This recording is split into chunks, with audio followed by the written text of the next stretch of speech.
À qui profiterait l'ethnocentrisme entre nos communautés au sein de la Takora Ouest? C'est un phénomène qui prend de l'ampleur, même s'il semble être méconnu sur la scène publique. Des peuples qui ont cohabité hier, qui ont eu à échanger des biens matériels et immatériels pendant des siècles, qui partagent une histoire commune, se retrouvent à vouloir s'autodétruire. Je n'oserais nommer un peuple, mais c'est la situation qui semble prévaloir aujourd'hui dans l'ouest de la Takora.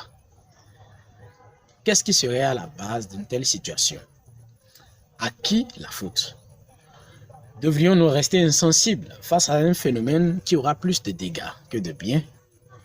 De ma petite position d'observateur, voici quelques questions qui taraudent mon esprit.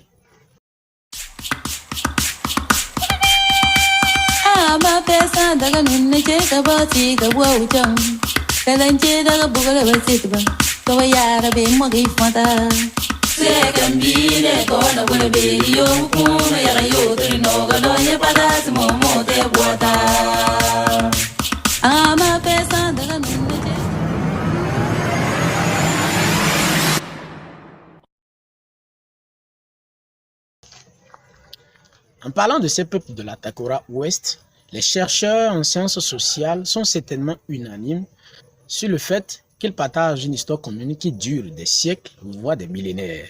Ceci allant de leur migration jusqu'à leur installation sur ce territoire.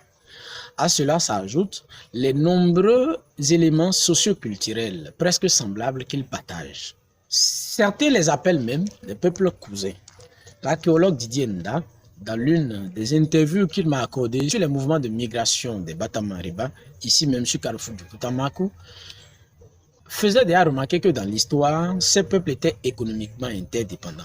On y reviendra certainement dans une interview exclusive.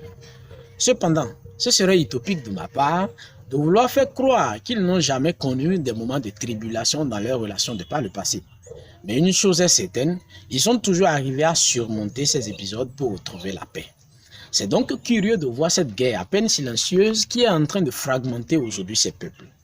Si le boom démographique que connaissent ces différents peuples semble favoriser ce phénomène, il n'est point à douter que la politique et le capitalisme, la recherche effrénée de l'intérêt, notamment matériel, en sont les principaux éléments déclencheurs. D'ailleurs, j'en veux pour preuve les principales sphères dans lesquelles émerge essentiellement cette gangrène, les milieux politiques et intellectuels. À la base, il faut remarquer que les communautés continuent de porter jalousement ce territoire ancestral du savoir-vivre ensemble. Elles se réjouissent ensemble, travaillent ensemble, affrontent les mêmes défis. Pour elles, les différences sont une richesse. Elles ont conscience de ce que chaque peuple a ses particularités et s'identifie à elles. Elles ne tombent pas dans du mimétisme. Pendant ce temps, les classes politiques et intellectuelles semblent avoir plus de raisons d'être divisées que unies, entraînant ainsi progressivement toute une génération visiblement éprise d'ignorance. On se retrouve dans une situation où c'est une minorité qui mène la danse, c'est-à-dire cette classe politique et intellectuelle, ce qui n'est pourtant pas le but ni de la politique ni de l'intellectualisme. Dans une situation de division et de désunion, que deviendrait notre territoire déjà vulnérable face à la situation sécuritaire actuelle? Comment ferons-nous face aux nombreux défis sociaux et sociétaux pourtant communs à nos communautés?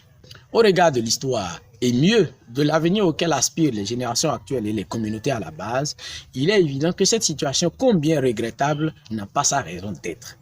Dans un monde pluriel, nos différences doivent être acceptées et être source de richesse pour l'intérêt commun. Je n'irai pas loin dans cette chronique car, dit-on, à bon entendeur, salut. Je la terminerai donc par cette belle citation de Jean Cocteau. Je cite, « L'harmonie, c'est la conciliation des contraires par l'écrasement des différences. » Fin de citation. Mesdames et messieurs, je vous remercie de l'intérêt que vous accordez à notre chaîne YouTube Carrefour du Putamaku. Une manière pour vous de nous soutenir est de liker et de partager nos productions. Surtout, n'oubliez pas de vous abonner à la chaîne en cliquant sur le bouton s'abonner qui apparaît juste en bas. C'était William Kusando Yoka sur Carrefour du Putamaku.